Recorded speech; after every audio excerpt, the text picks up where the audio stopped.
Jenny, Judy, Betty, Alan and Steve. What was it? Andy and Steve. Oh, Steve.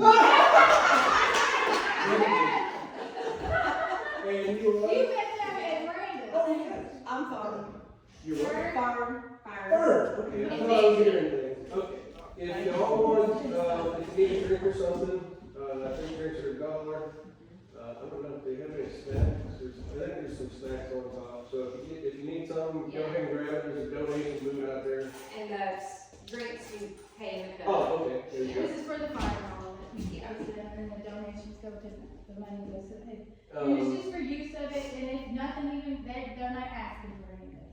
We just say, hey, if we want to do anything. Which is really nice. Yeah. Usually they Yeah. charge for using the fire. Yeah, Um, they've been good to us. Miranda, Lisa, and Jenny started this. I had nothing to do with it. I recruited him. See, he used to be a recruiter in the military, but I'm better than him. Look what I did. That was. Recruiting. Jenny and I are going to be the classes today, and the things we're going to talk about are pretty basic gardening and composting. Some of the things we're going to talk about are like different sizes and areas you had to work with in gardening. The types of gardening, which I'm going to put out there. And anytime you have something to chirp in, please let me know. But what's your idea of gardening, Judy? Like when someone says that word, what pops in your head? Carrots. Carrots. Okay. what about you? All vegetables more than fun. Vegetables, you guys? Okay. To me, it's anything that you're either putting a seed or putting a plant in the dirt, some kind of dirt. Yeah, and the way they try to separate it, and the way I look at it now is the types. So there's tilling, which everybody remembers Grandpa, or you probably broke your back when you were young, out there with a rototiller, turning the dirt up and putting stuff in the ground. That all started because of like monocultures. We're only growing this in this space, and we don't want nothing else in there. That's your monoculture tilling. There's no-till where you still put it in the ground, but normally with the no-till there, probably put cardboard down and then your dirt on top of that. Cardboards keep weeds down and stuff like that. There's raised beds, which is I'm probably the fan favorite, and the whole reason is my back, because I do not want to do this. I would rather do this. Hydroponics, which is growing directly in water. Aquaponics, which serves two purposes. They usually have fish, which fertilizes the water, which fertilizes the plants. Straw bale. I don't know if any of you have ever seen it or heard it or looked at it. I've actually done it. We have raised plastic totes, IBC totes that we cut in half. Worms didn't come with it, and worms didn't come with the dirt that we put in. But we have worms in this stuff because they will look for the best soil out there, and they climb up this. I don't know how they got in there, but they're in there now. Everywhere we dig, now we have worms because our soil is good. If you build it, they will come. Yep. And to tell you how bad the hay is, I actually bought worms and put in all of my beds. And we did the same thing too. I We didn't tried have a single worm when I emptied them. I found one worm. And I bought like 5,000. So they should have multiplied immensely, and they were just gone. But just so you know, they call it graze on, so that cattle and horse people, they say it's safe for their cattle and their equine. So they only want the straw and the hay for their equine and their cattle. But it's what we see, it killing the microbes, killing the plants, killing the worms. How long until it's hurting the cattle, hurting the horses? So. Yeah, and that's one thing we definitely wanted to bring up on this is be careful, do some research. It's awesome, especially this time of year. You're like, let's go, get these plants on the ground. But it can hurt you. We knew all last year was an experiment for me. Everything I did was an experiment. I had brand new land. We had brand new land. We just bought our place last year. We grew stuff in the soil that didn't do great. We grew stuff in compost rows on the ground that did good, but our raised beds were unbelievable because we composted on them. That hugelkultur raised bed compost was unbelievable. I brought some compost, and we're gonna talk about that in a little bit, but I'm gonna let Jenny go into her class, on permaculture, food forest, companion planning, and then I'm gonna talk a little bit more about raised beds. So, permaculture, you probably hear that a lot. It's and food forest, sometimes they go hand in hand, sometimes they don't. But basically, permaculture is all about building a permanent culture. You're building it like a food forest, you're building your sustainable lifestyle, and the work is all up front. Once you get all the work done, which may take a year or two, sometimes 3, once the work's done, then they say it's basically growing by neglect. It gets easy. It gets easier because nature's doing the work. So permaculture, they give these principles of building swales. The swales are contouring your land to capture the rainwater. So that's natural irrigation. And they're actually, they're calling it greening the desert. They do things with the swales to catch the rainwater that might only come once a year. They put clay pots in the ground that will slowly leach water into the ground. And they're able to grow. They're growing fruit trees, they're growing nut trees, they're growing vegetables. And then along with, that's permaculture. They do a whole design, and there's guys that make a ton of money coming in, looking at your land and telling you, well, this slope and that slope, if you put this swale in, and then you plant your trees along the top side of the swale, and then, you can, you wet enough here that when you put a swale in, it might be like a pond, so you can actually put some fish in there so that it's fertilizing the water, and there's a whole lot of science behind it. One of the top guys, Jeffrey, I forget his last name, he actually started in Australia, turned some land that really people didn't really think would be anything more than like cattle grazing or sheep grazing into a food forest. He's now in the Middle East greening it. And they're actually taking some of these principles to Africa, where the desert was. Little deserts, and now they have they're green. And so they're doing, they actually, in Africa, I don't know if you heard about it, they're calling it the green mile, I saw what you were talking about. Yeah, so they agreed to these countries, they were gonna start taking the land back and planting trees. And the people are volunteering their time and going out and planting their trees. Lessons learned, like he did, that if you put a lot of mulch around it, or you make these little recessions, mini swale, and then plant the trees, it collects the rainwater so they don't have to, but they're trying to retake what was deforested and turned into a desert, and they're trying to reforest it, and they're putting a green band right through the continent of Africa. All these countries have agreed that they're going to do this, and it's actually taking the desert back. It's greening it. So people go in Brazil and deforested it for cattle farms. Well, now they can turn to desert, by the way. Reclaim it. So now they're going to reclaim it, grow. So we can reverse the damage we've done through that. But for the homesteader, permaculture may work, but it's not going to please your neighbors too much, but who cares, right? I personally, I want to do more of the let nature do it, but I don't want it so disorganized, because then I'm a kind of person, I get anxiety if there's too much disorganization. I have to have the sink clean before I can cook. I gotta have my pots sitting here, my canners, I just like organization when I do things, or I anxiety, and I'm like, I'm not cooking.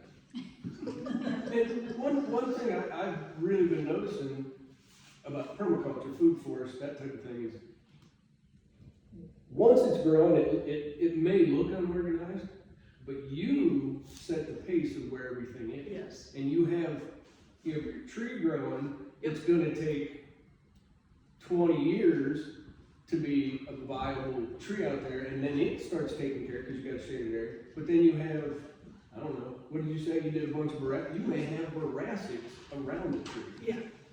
And after time, it all takes care of itself. It seeds itself, it shades itself, and it all takes care of each other. So in the food forest permaculture deal, so you do plant like your tree. Some trees are, like a lot of people like the lotus because it's a nitrogen fixer. It's just there to feed other trees. And then you do your nut trees. We have pecans, they're my tallest, it's my pecans, so that would be my top layer. And then you can do some fruit trees. And you're gonna want your bushes, which would be like your berries. And so you have these layers like you see in the forest. And then as you get down to these layers, you even want some vining stuff. Vines aren't, I think of kudzu, but actually vines can be nice. She's really got her honeysuckle and, you got the clematis?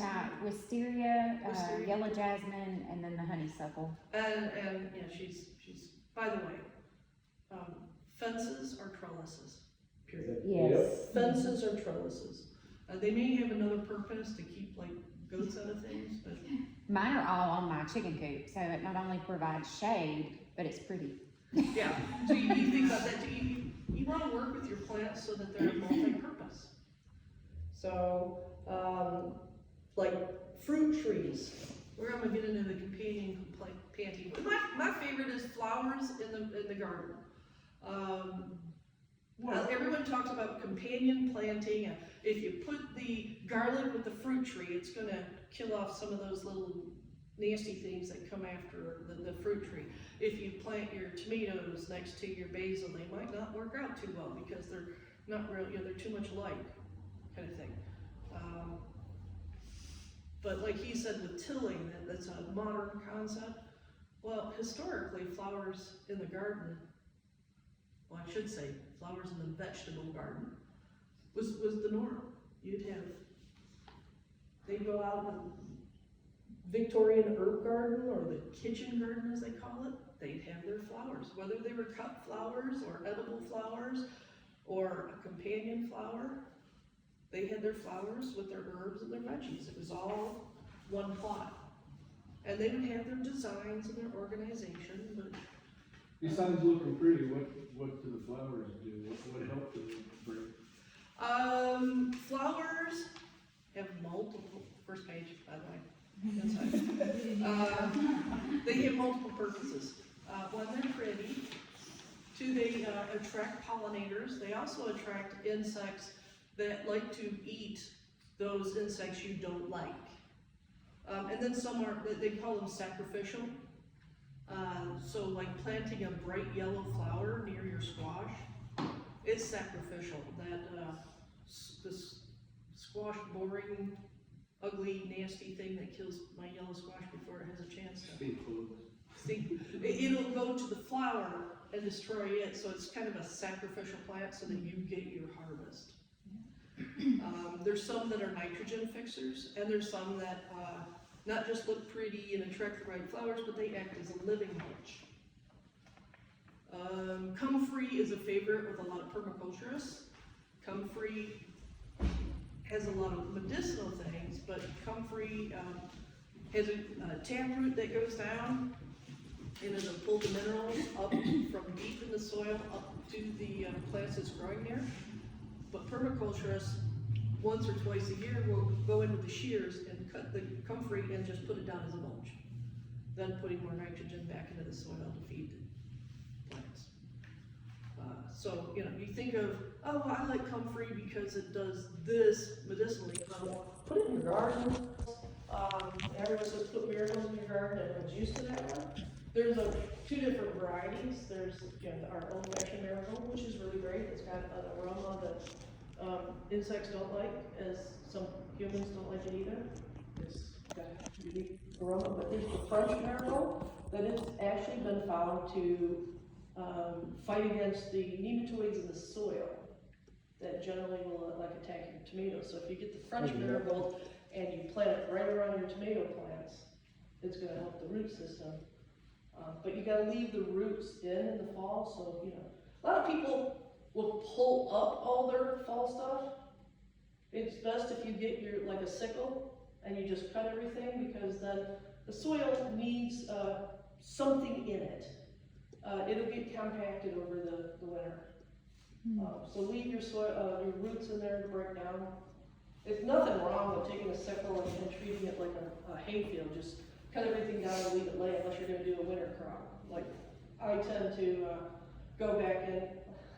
Okay, I will cut my stuff, and if the pigs or goats don't get to eat it, like the collards that went to seed this spring, the goats kind of liked it, but the pigs loved it. The roots stayed in the garden, and then I would plant around it, over it, because the roots are just going to feed the next season of stuff in it. In the fall, I would do that, and then scatter mustard or collard seeds as a cover crop. You go to the co-op, and they'll say, a pound of collard seeds. It's like, cover crop, and they're like, yeah, okay, are you sure that's going to be enough? You're not really looking to harvest them, even though I do. You're looking for it to grow because nature does not like bare soil. It's going to either grow something you don't like, or the rain's going to wash it away. That's our biggest problem. We're on a slight slope with a creek down at the bottom. The neighbor changed the way their driveway was, so now we get all their rainwater off their house, off their property, and we've lost a lot of our topsoil. So I actually had to do a type of hugelkultur.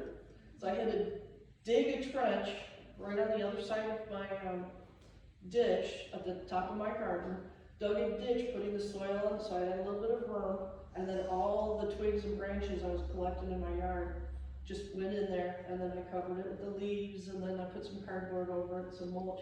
It's the only way I could catch the water. So I made myself like a type of swale, but I did it so that I wasn't getting the erosion of all this water rushing down from the neighbor's property that's a little uphill from me. But I've listed out a bunch of plants in here.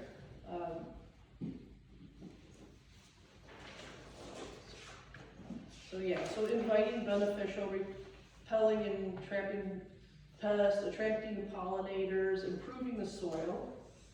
I don't know about lupine. I think I've read somewhere lupine isn't the best out here, but I put it down as an example that it increases the nitrogen and improves drainage. Preventing predators and improving the appearance, because everyone likes to look at flowers. A lot of like sage, sage and lavender, everyone knows is a flower, but sage and lavender are also herbs. The benefit of herbs that you hear about in planting, generally the most benefits come if you let them flower, which then makes them kind of not taste good in cooking. You want to harvest your herbs before they flower, because flowering causes a little bit of a bitterness in the leaves.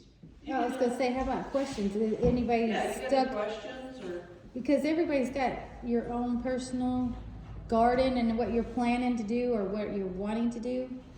And maybe we can even kind of go towards touching on those things this. Even if you're, okay, I watch a YouTuber, she does Becoming a Farm Girl.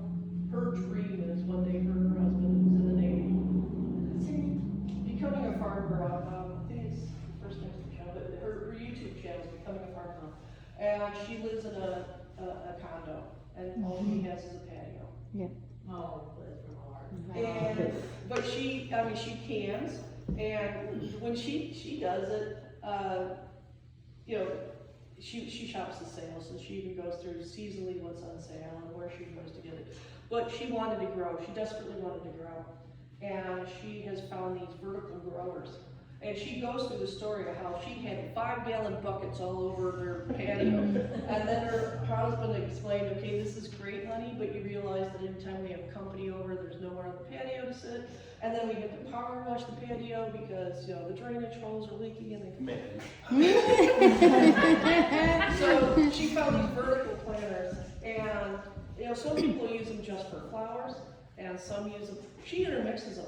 So she'll have, you know, she'll start planting up some brassicas maybe at the bottom, and then she'll put some flowers in it, and then she'll do some herbs, and then she'll have, so she's talking about how she went from having 5-gallon buckets all over her patio to now she can grow all this food, and she cans it, she dries it, she makes her own fertilizer. Wow. So anytime, like the fish, she makes her own fish meal, she'll make her own bone meal. Like, she doesn't waste anything. She's like, this is my dream, my passion, but they live in Maryland, he's in the Navy.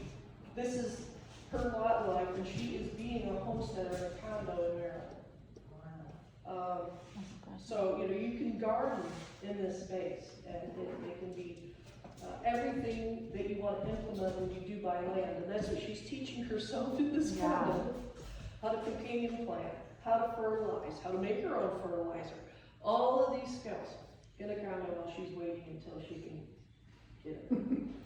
And whatever you do not watch the one where she talks about wanting children, because you'll just sit there and cry, because I've been trying for 10 years.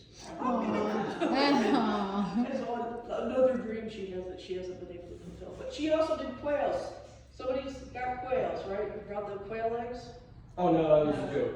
Oh, that was a Because so, you know, she had thought about rabbits, but then she thought with their condo, well, quails were allowed because you can get the whole setup where they're tiered and self-contained, and you can keep them in a garage. So she actually found somebody just outside of her city that had a quail farm, and she said, can I volunteer so I can learn? And she started volunteering on this quail farm and learning all about raising a quail. And then she started raising her own quail, not just for eggs, but for the meat, because she says, all about homesteading is about being able to live a self-sufficient life, and meat is going to be, or protein is going to be a part of that. And so what she could do is raise quail for both eggs and meat. So, anyways, that's away from gardening. it's all about the same. Yeah. But you know, a lot of people, you know, don't just think that, oh well, you know, marigolds are the only thing I plant in my garden. Actually, just about any flower that you love probably will fit in a garden and have a purpose. You just have to figure out if it likes strawberries or if it likes tomatoes. You know? Because there are some things that like one but not the other. And I'm sorry, I only put the ones they liked. If it's not listed, they probably don't like it. But there's some that are really picky about who their neighbor is. The one thing I've been learning about the permaculture and I love is, and she said it earlier, yes, it's worth getting it set up, but every day it gets easier because you're trying to set this up as no, I'm not going out to put 100 plants in the spring. In April 15th, all these plants are going in there. This is a succession of plants that are going to be sustainable on their own. You may have to, nurse them a little bit the first year or two to make sure they're pruned up right, or they're in the proper sun or shade, or getting enough water, or needing a drier habitat. But once you figure that out, now it's like you're just walking out in the garden, trimming a little bit, or harvesting what you want, because you set it up on that basis of it's permanently going to be here. Yeah, and with permaculture, it's generally perennial, but you do have your annuals that you like to eat, like, I'm sorry, I'm a zucchini, I love squash, summer person. But in a self-sustaining garden, you're either collecting the seeds or you're leaving stuff to self-seed, so you're not harvesting 100%. It's just a cycle, and once you figure out, and everybody's property, everybody's area is going to be a little bit different. We have we have a big slope on the top of our property. But we've got a big flat spot all the way at the top, and then everything kind of, so we had to do what she's saying. We had to build some swales. And I didn't have to do that, but I've seen the benefit of, I put garlic in the winter. Yeah, all winter it gets lots of water. Guess what? That rain's about to stop. We're about to have Alabama summer. Well, now all these swales with all this mulch in it are now collecting all the water. And I can go out there and Lisa will tell you, we have wood chips everywhere. Everywhere. You can go out there a week after it rains and scrape away 6 inches of that, and it's wet. I mean, soaking wet down there. And the plants love it, especially when we get this heat. So it definitely is a neat way to do it, and it's a long-term commitment, but it gets easier as you go. So my husband's a horse lover, and he used to, and he wants to get back into it, breed and raise horses. But we agreed that what we're gonna have is a savanna. Oh, there you go. Savannas are, you've got mature trees, and then you have a lot of wild. Yeah, there's a This is savanna. Savannah. Savannah. By the way, our daughter. But you know, the South was known for savannas, and now they're known for either lots of monoculture lawns or overgrown kudzu forests. A lot of red bud. Red bud has its purpose, don't get me wrong, so does sweet gum. But when land is neglected for 15 years and you can't do anything but, that was my plight. 2 acres of sweet gum and red bud in between pecan. I didn't even know there were pecan trees. The kudzu had grown up so high, and I was cutting kudzu vines that were that thick. And as I just go around cutting the vines and cutting the sweet gum and the red bud would only get about 2 inches in diameter, but they'd shoot up 30 feet to try and get to the sun. And when I started cutting everything down in the kudzu, I realized we had mature pecans back there. But they were choked out because of everything.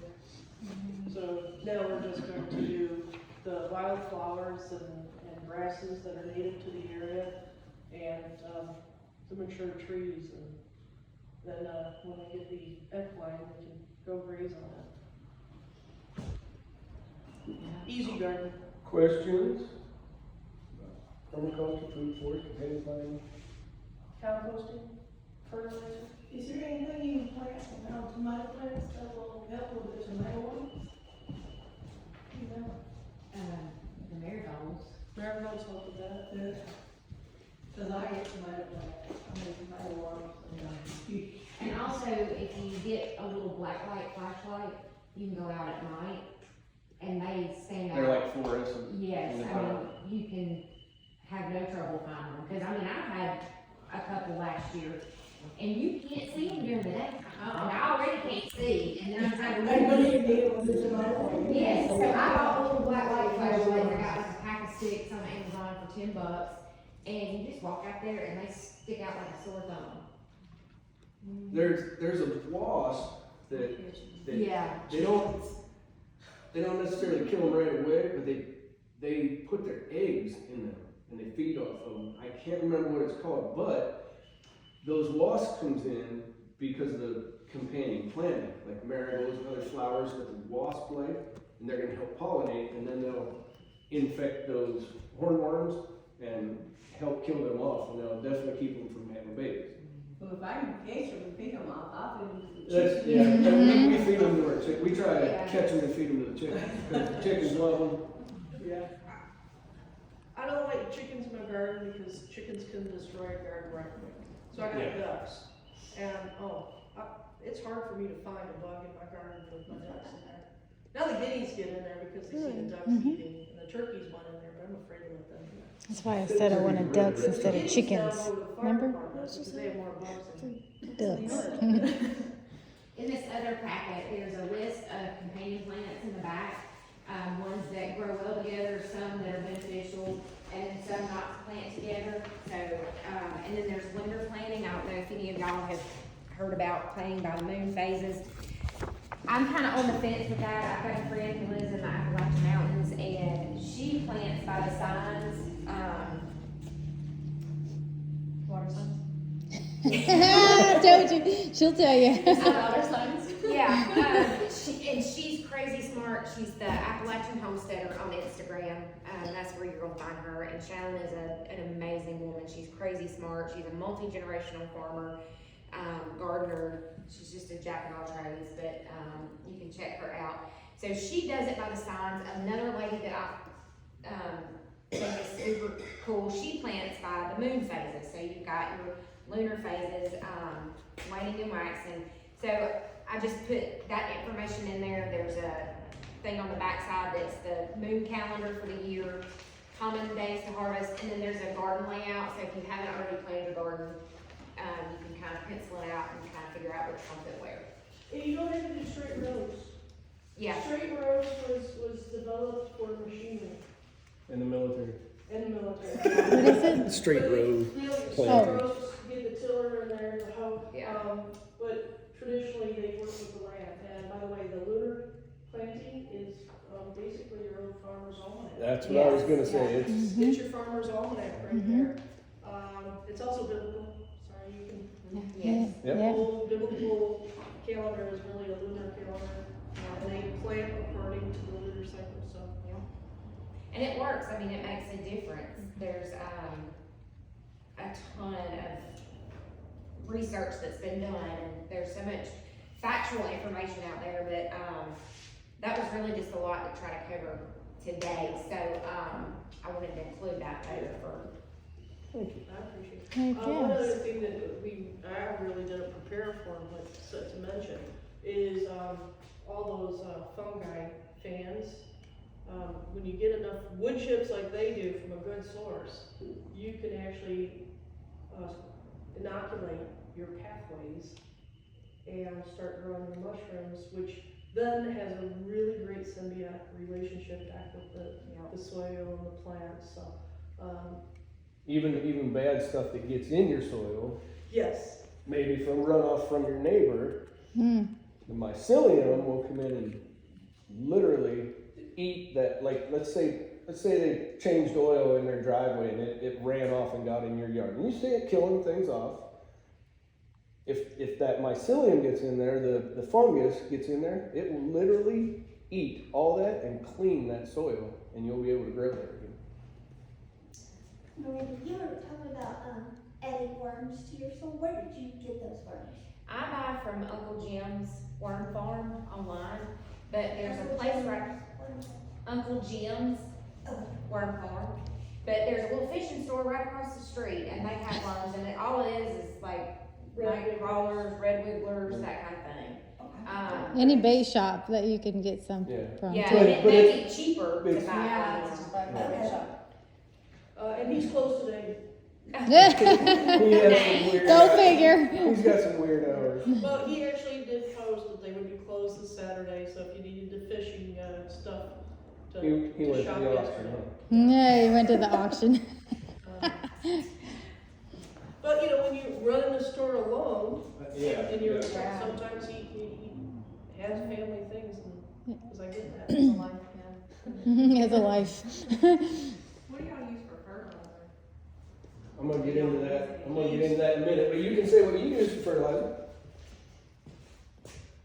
Well, you know, when I talked about cutting and then replanting, I have a 55-gallon drum of compost tea, and it's the worst smelling stuff, but the plants love it. So I take all that I cut, even the invasive weeds, because invasive weeds, like poison ivy and stuff like that, or that red raspberry that I battle and you have to wear gloves. I'll put it in this drum with water, just as long as it's covered, and they rot. That's better for an invasive weed than trying to compost it, because sometimes the seeds You might will not survive, burn off, yep. and then you're just replanting those seeds. So invasive stuff I definitely put into this drum. The other thing I use is rabbit poo. I'm sorry, it's some of the best stuff out there. And it won't don't- burn your plants. Yeah, it's called a Fertilizer. cold poop, because it, Cool manure. Yeah, y'all got rabbits, don't you? Yeah. Every time I clean my pens, I've been dumping it in my garden spot, so you think that'll be good, like I shouldn't add anything else? Your rabbits? Yeah, you can, the only thing I find with that is you'll get weed seed. Because it doesn't process the whole way. But that, I mean, we used straight rabbit dung last year. And the only issue we had was it will get some weed seed in it. But it's long lasting. If you don't like crush it up, you'll see there's pellets for months before they actually break all the way down. But the worms will. Yes. I started because of the invasive problem I had and the clay. I started with the no-till, with the cardboard and the mulch over it. And I started getting worms like crazy. Loved it. But then I had the grazon problem. So I had to let, it either takes 5 years or you let grass grow. Grass will leach it up, but then you don't want to use that grass, so that went into a burn pile. But if you know people that fish a lot and they don't use the heads and bones, We then provided a little bit for her. You can work a deal with them and get all their unused fish parts, and after you've made a nice fish stock, boil it down. The bones just turn into bone meal. The heads are just crumble in your head, and it's fish meal. So that's really good in the garden. You can straight bury it like the natives did, Plant right on top of it. and plant right on top of it, or you can turn it into the fish meal, bone meal, and work it into the soil. Depends on how you're working your garden. Because if you're doing a no-till, you probably just want to bury it with plants because you're not tilling up. But if you're doing a till, you can scatter the fish meal on it. I think one thing that we've all realized is that this lifestyle is almost a waste-free. Like everything can be You're taking my class. recycled. I'm sorry. I recruited you. I have a question. I'm not originally from here, and up north they don't have fire ant hills that are like 9 feet tall. What do you do with those buggers? Do you have a wood burner? No.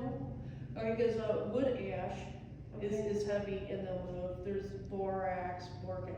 My favorite is, that orange oil cleaner you can get that's totally organic. Okay. It'll eat their exoskeleton away. So you mix that in some water. I've tried DE, but it's kind of hit or miss. Yeah. DE doesn't work Yeah. very good on hard skeleton. Okay. They're more for the soft stuff, like the caterpillars and stuff like that. It will affect them, like it'll get in their joints and stuff, but it's definitely not nearly as effective on the I don't even know what they call that. Exoskeleton. Yeah, the ones with a hard outer shell, beetles and stuff like ants. Are you trying to remove them from your yard, or just your property, your just garden? instant. Okay. Yeah, Yeah. you have a lifelong battle. Yeah. So if Welcome to Georgia. most natural stuff like the wood Did you ash, say Georgia? the diatomaceous Yeah, I know. earth, it just causes them to relocate. The orange oil actually eats through that skeleton, and if you gotta drench the mound because you need to kill the queen. If you don't kill Yep. the queen, she's just going to start another colony. Okay. 1,500 babies a day. Some people do boiling water, if you wanna boil water and pour it on the mound. But Soaking has worked a little bit. I for- take my we- water we've hose boiled and a I- bunch of times, but I don't care if they move in the woods. Just stay out of my yard with the grandkids. I just make them move. They're where my kids play, where I want to garden, We- they're Yeah. on my fruit trees, they're. we soak them like 2 or 3 days in a row, and I mean we sit there and call each one of them a dirty little, you know what, like that long of a jet spray into the mound, Make them move. and you'll see in a day or two they'll move because their babies are there. Yeah. And once you see the white things floating, you're in the right spot. And then just keep soaking it for a while. We've done that, and we had 2 of them actually literally moved out of that spot. They're not there anymore. Now, they're not going far though, so you just kind of keep working them out. But it's been an ongoing love-hate. I mean, Especially hate doing it naturally. relationship. Yeah. Yeah. That's the hardest part, is if you want it natural. Natural. Yeah, and in our garden, You're limited. and they got in our raised beds. Yeah. Like, and these are plastic totes, but once they get there, they took over. now, and we didn't want any, we don't want any chemicals. We Right, yeah. hate it all. So we didn't want to boil because we were going to hurt the roots of the plant and kill the plant. So we sat there with a spray hose and sprayed for 15 minutes and let it go. Came back the next day, messed with the ground a little bit, saw them, sprayed it for 15 minutes. Third day we came back, they weren't there. I cleaned the whole thing yesterday and didn't have an ant on me. That just happened yesterday. Cucumber peelings will run them off too. Cucumber that? peelings? Cucumber Really? peelings. An old woman told me, so when I Nice. get my cucumbers, when I peel them in the summer, I lay them around the edge of my carport. Yeah, and you know, we were told that orange peelings, so we were saving our orange peelings, we were Yeah. boiling it and putting it on them. Didn't affect them. They Well, stayed. listen, they quit going to where the orange peels were. Yeah, That but- was it. It Yeah. didn't do anything for the nest or anything. There is some by cucumber peeling. Nice, that's good to know, yeah, yeah. Well, that's why we do this, you know, we're all learning Oh, yeah. from each other and every day. One thing I wanted to bring up quick, and I should have done this right off the bat. However you're doing what you're doing is right. You might be able to get better at it by us all talking, but it doesn't mean you're wrong if you know, are doing till gardening. You got, you know, a half an acre out there that you go out and use the dirt. Guess what? If you grow stuff, it works. That's great. We're just looking at other opportunities, other ways to do it, and for me, I'm trying to get this down to, I don't want to work out there every day. I want to be in my garden and look around and eat some sweet peas and look at the beautiful flowers and nature. I don't want to be out there breaking my back every day. So we're trying to set it up where we don't have that next year. Every year it gets easier and easier. This year, we all broke our backs. Just for the winter crop. And we're gonna do it in the next couple of days because we're about to plant all our other stuff. We doubled our garden this year. But it's gonna get easier. So when Savannah and Noah take over our garden, and the grandkids take over the garden, they're not even gonna know what the hard work is. Because we did all the hard work. And that's one thing that's really cool. But whatever you're doing, if you hear us say, oh, that's terrible. Well, guess what? It's terrible in our lives. Because we've already gone through that. So it's not you're doing something wrong. It's, hey, maybe there's a better way to do it or a different way to do it. And just because we like it this way doesn't mean you're going to like it that way. But the cool thing about this and this group is that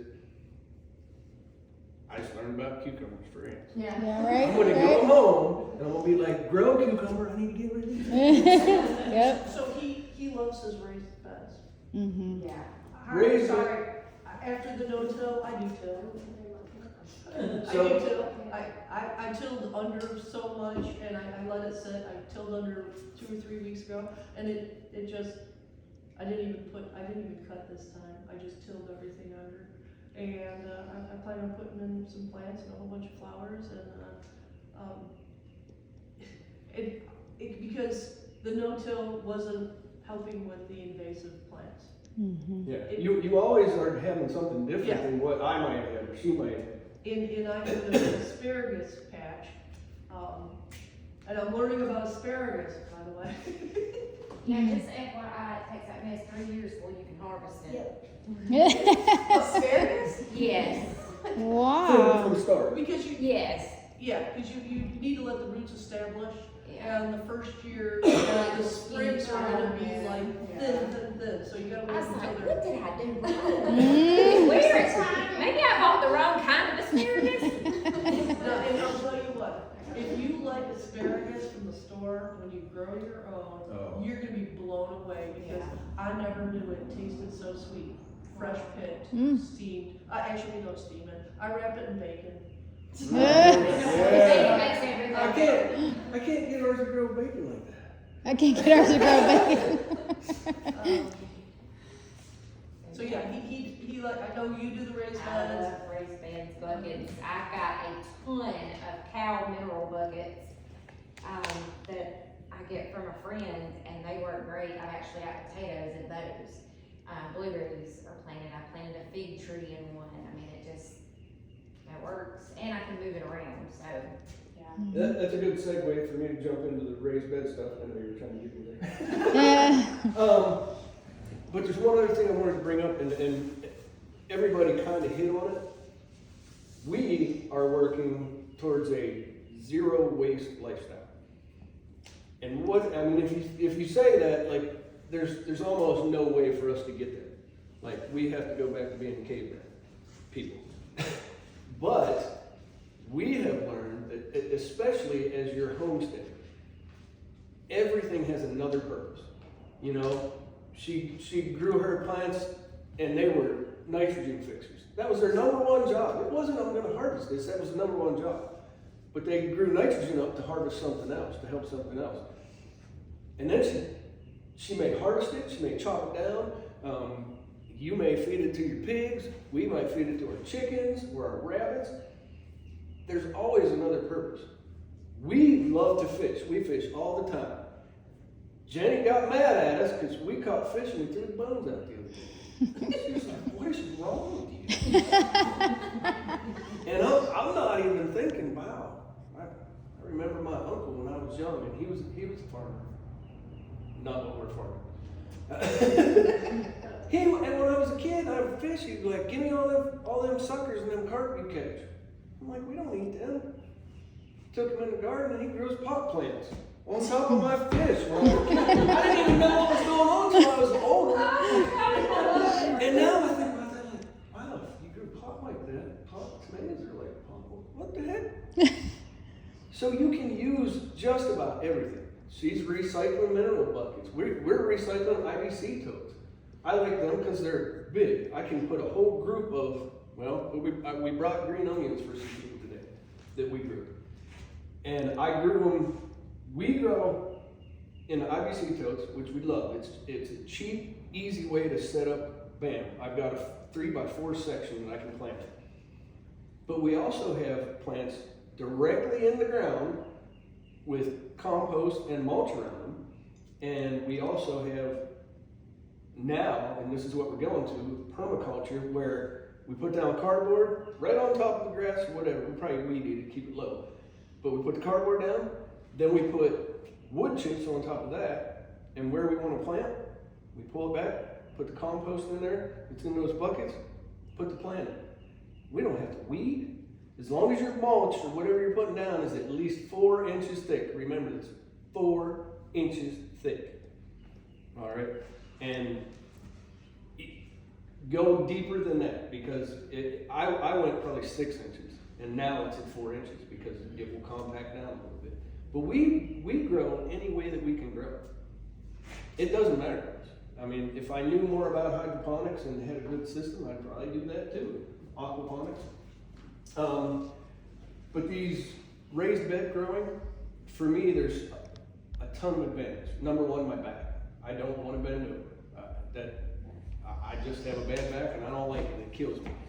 I know she doesn't want to do that. It's half the time you stand up and you're like, oh, grab my hat.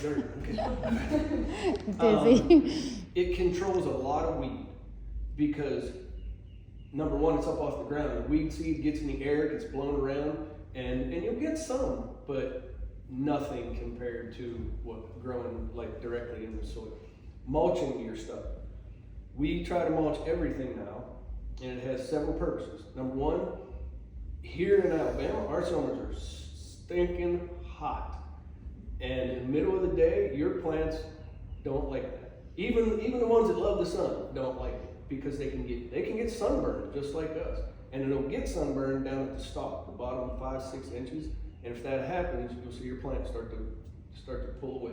It doesn't like it. But that mulch being down there, it creates cooler soil, and now it's not reflecting off the dark ground. You have this mulch there. Even if it's a dark mulch, it is having a cooling effect because it's up off of the ground a little bit. Your mulch, especially wood chips, starts breaking down over time. Every time it rains, it starts leaching a little bit of minerals and nutrients down into your plants. I do the hugelkultur thing because it just makes sense to me. But when I started growing, I was a recruiter in the Army. So every 3 years I was in a different place, a different state. So I most of the time had an apartment somewhere. You can grow in anything, just like she was saying. Girl's got a condo and she's vertical growing. This is all the space she has to grow. But guess what? I can put 50 plants in that. And I've done it on a deck. I had a deck that was probably this big. And I probably had 150 plants out there. And everywhere that he had flower beds, I said, hey, can I incorporate some vegetables in here and grow them? And I'll take care of your flowers that are out here. Guess what? I had the best garden in the world. In a little wee thing. I had friends coming over to get tomatoes. Every night I went out and got lettuce out of my own plants. I took anything. I don't care what it is. If it held dirt, I'd put dirt in it and grow plants. Laundry baskets. Craziest thing in the world. You would think it doesn't hold dirt, right? Well, it will hold dirt. Especially if you line it a little bit with like landscape fabric, and then you poke holes. Everywhere that it has a hole in it, you can put a plant in there. And they don't care that they're not growing, that they're growing sideways at first, because they'll look for the sun. I had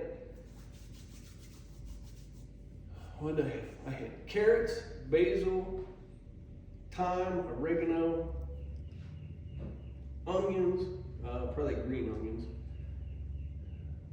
and something else in a basket this big. And they all grew and made fruit. Now, some of them were growing sideways, some of them were vining down, but it doesn't matter. If you can put dirt in it, it'll grow something. I was gonna say, tell them all the things that we have that we've collected. People throw stuff out on the side of the road, right? A grill, raised bed, a crib that we took because our grandchildren grew out of one. A crib. We have an old apartment fridge, a college fridge that we just rip the door off and put holes. As long as you put holes in it, so it'll drain.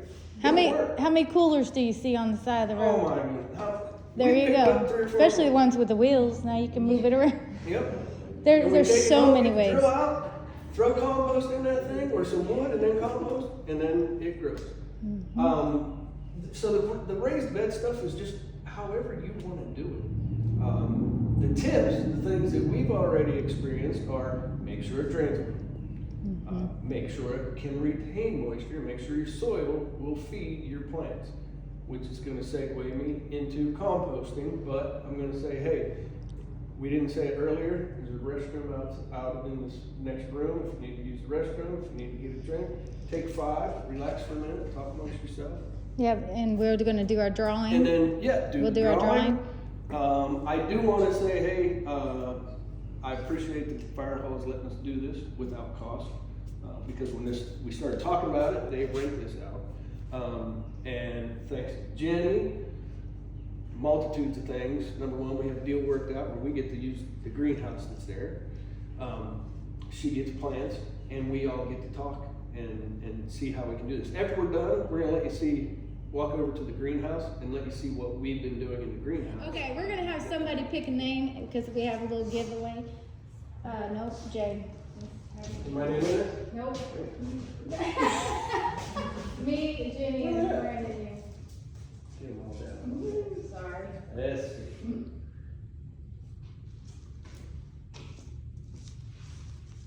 YTTEB. Oh wait, it's good. Betty. Betty, all right. Betty got the gift. What'd you win? She won this. There you go. Oh my goodness. She wins. Beautiful. Jane for 3 hours in her garden. Oh no! Rent a husband. So what do we got in here, So man? there's some loofah seeds, a little shovel for digging in your garden, some garden gloves, a little pad to kneel on, some little garden stakes to label, and then a magnet that shows you substitutions for bacon or calculations for bacon. Oh, so, yeah. very good. Thank We're not just friendly. You're welcome. you. Very I welcome. never win a drawing. Aww. I'm here for you. Can't say that anymore. That's Does right. anybody need to take a break? Everybody know what Anybody this know is? what this is? Yes. You know it? Oh my A God. what? It's a pencil sharpener. Okay. I didn't even go to school. Wait a minute. I was homeschooled. Guess what he says it is, though. I hadn't seen one Tell them what it really Look at is. that. Look at that. He said it was how they learned how to fish. Right? This is how I learned how to fish. It's real like this. Ta-da! There you go. I love it. Okay. Thank you, dear. Come on up here and check this out. Most people think of compost as poop. It's something that an animal ate and then they got rid of it. But in this, there's almost no animal waste in here whatsoever. We buy this. This is, and listen, I know this is weird, but I want you to smell it because this smells like organic material. This smells like everything your plants love. And it does not smell bad. It smells like earth, like leaves decomposed. This is all vegetable product. Trees, leaves, anything that they grew. This comes from Florida. We buy this because it's super cheap and it is, look how, like, you just see it falls apart, right? This we made. Now, it doesn't look the same, right? Right. The only difference is they take this and they take a screener and they filter out all these big pieces.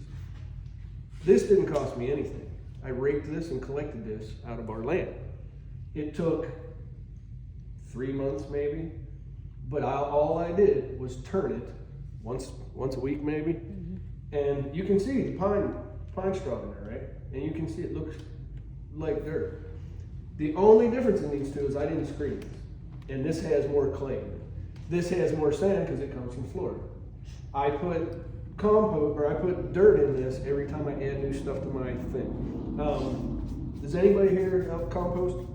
Have you ever made your own? Now, there's different types of composting, different methods for it. You can have, and what she was saying about the tea, that's compost. It's just like pure form of it, liquid. But all it is the plant breaking down, or the animal manure breaking down from the plants that they ate, or the actual animal breaking down. People think you can't use animal. You can, but you have to understand how the process works. Composting is nothing more than taking carbon material that's dry, carbon material that's wet, and some dirt. Now, I don't throw tons of dirt in, and this was literally clay. You see the color of this? Like, this was what the clay looked like when it went in. This is what it comes out like, and it smells like dirt, like dead leaves, and it is. This is gold to us. Yeah. Last year we put in one row. We laid this literally on top of the concrete clay that we had. Nothing on it. Laid a row of that, put onions in. Laid a row of it and put potatoes in. Those potatoes probably sprouted in 4 days, and they grew all summer. And we did less and less watering in there because this will retain that moisture because it's got stuff in it. You know, you can see the bigger materials in it, even in this stuff. And it grows so good. We put it in our raised beds.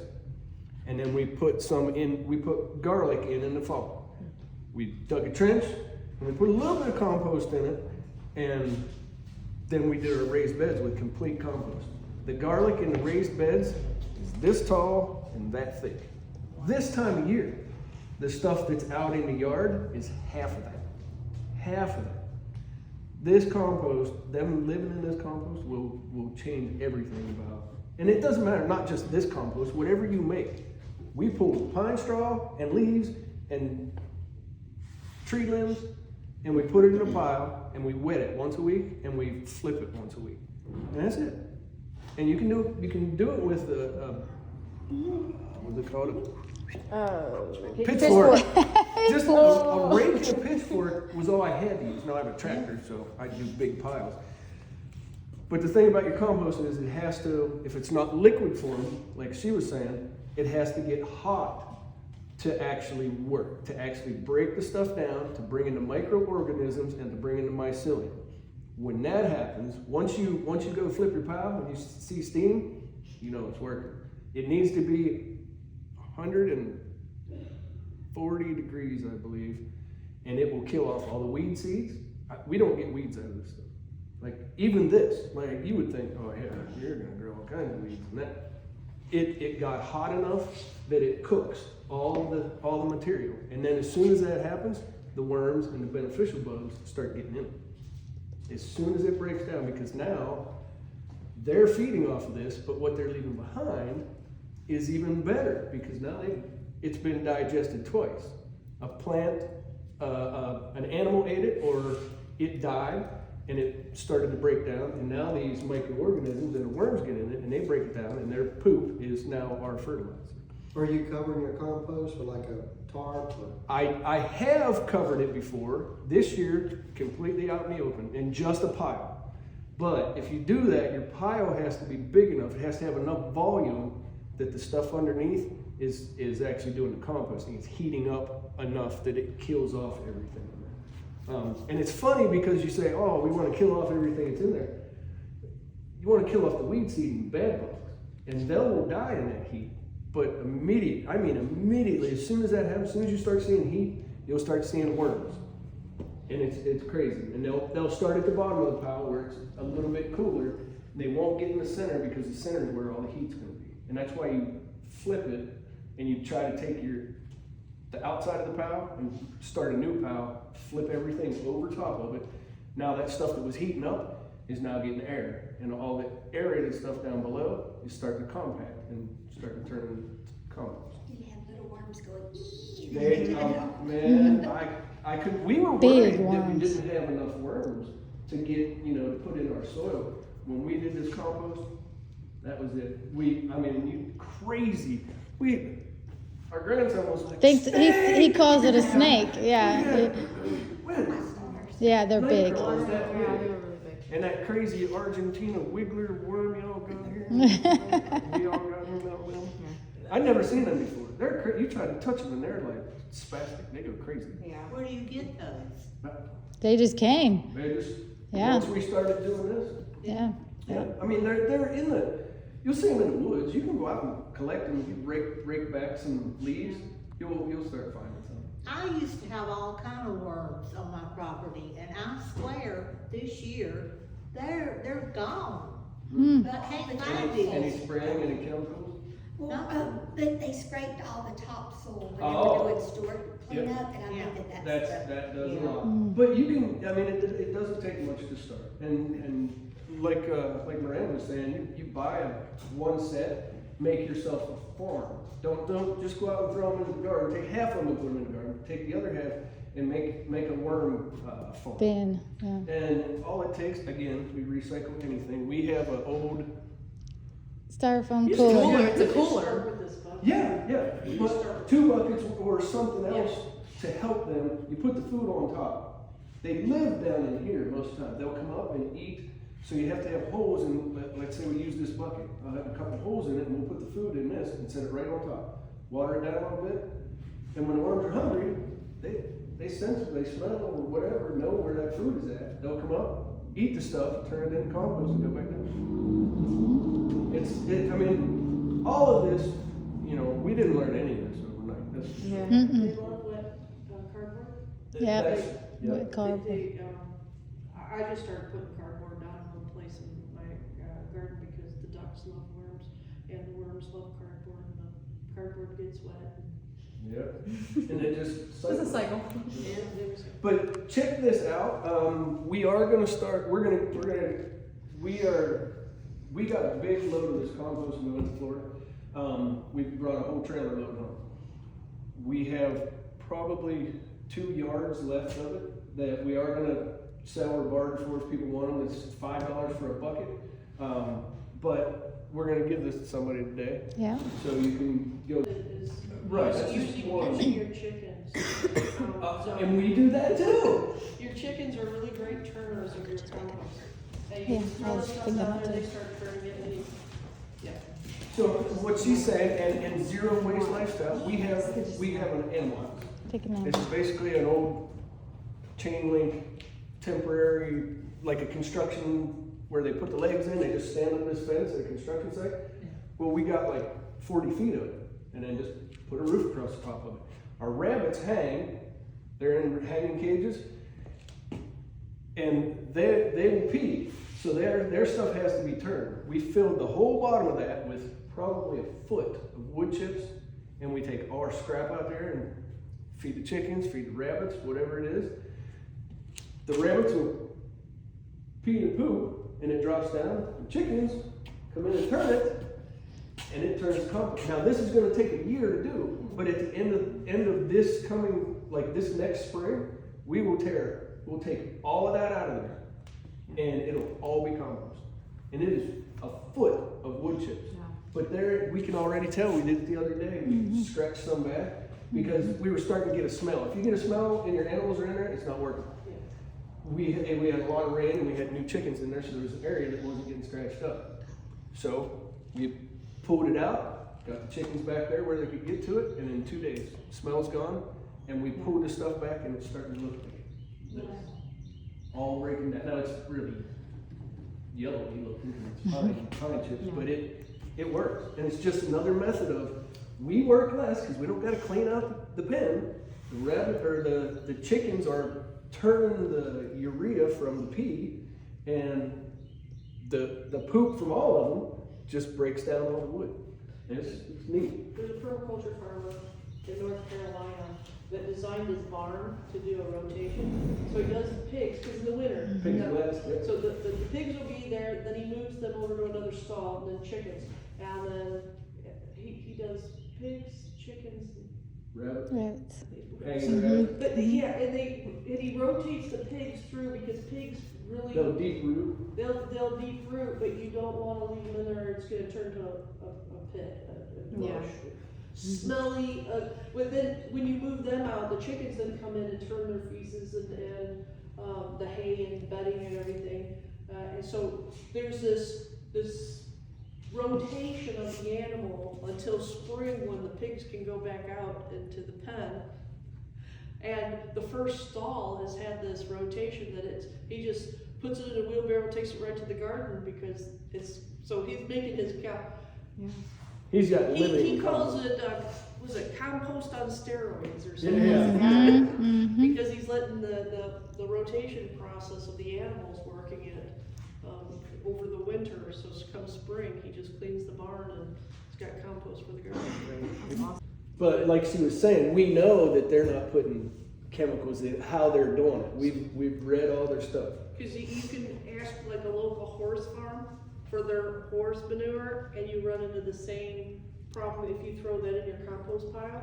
Is that their horse is probably 8 feet or even grazed in a field that has graze on, which is now their manure that you're putting in your compost.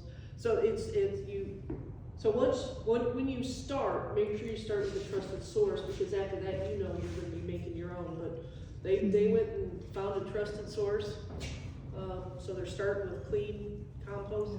Mm-hmm. If I had the money, I would build my own compost facility, just like they're doing, and I'd probably be rich in 2 years.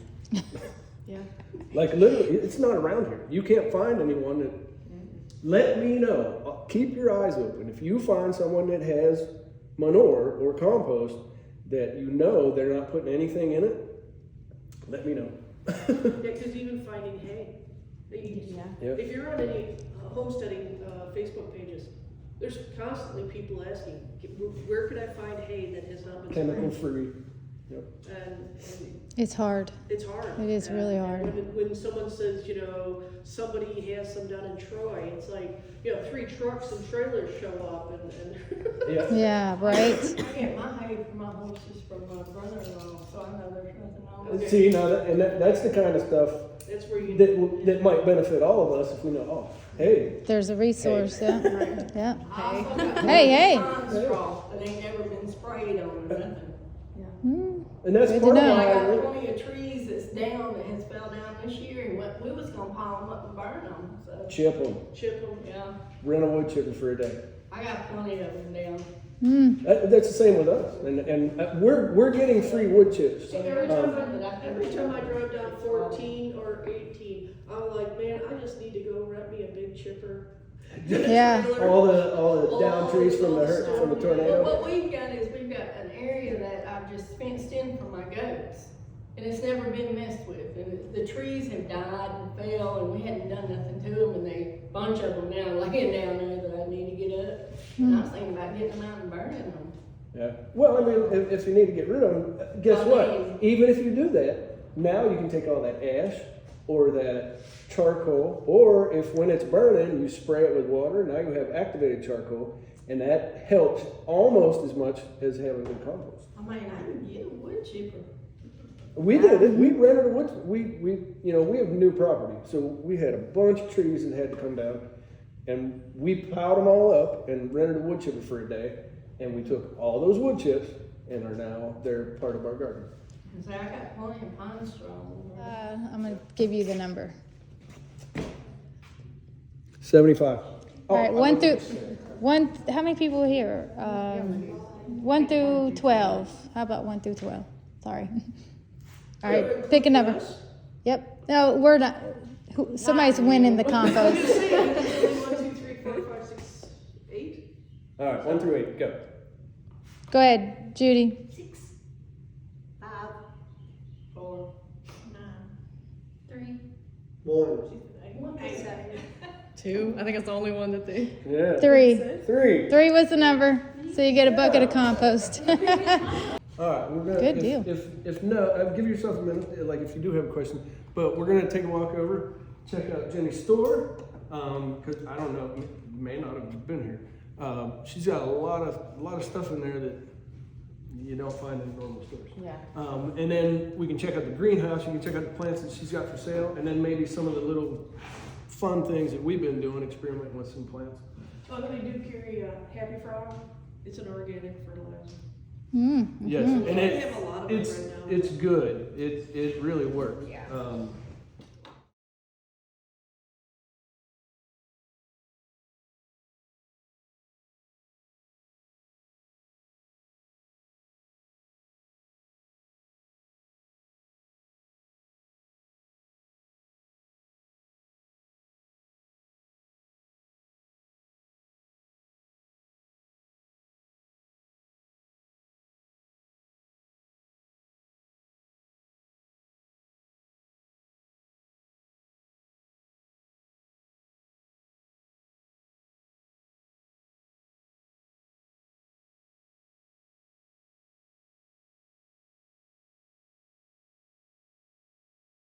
More goodies, ain't it? I tell you, I want some of all of it. I know. You want another tray? Yes, please. Hey, You have Hey, guys. another one. gotcha. Jimmy is buying food, I'm buying ornamental.